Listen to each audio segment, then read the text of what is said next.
In front of me is CHUWI HiPad X, and let me show you how to add or remove Google account on this device. So first of all, just open the list of all apps, go to settings then, and click on accounts.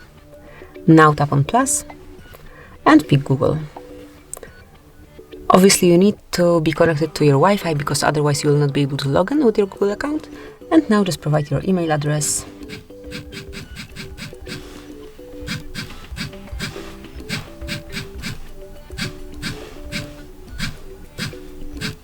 And tap on next.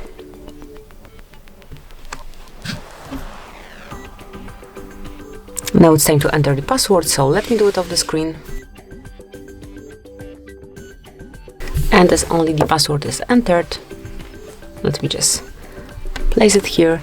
And when the password is entered, just take a look at Google Terms of Service, Google Play Terms of Service, and also privacy policy. And if you do agree with all the terms and conditions, just tap on I agree. Here you've got all the services, tap on accept then, and that's it. As you can see, Google account has been added. To remove Google account, just mark it and select remove account. Confirm that you would like to do it. And that's it. As you can see, it has been removed. So that would be all. This is it. Thank you for watching. Please subscribe our channel and leave the thumbs up.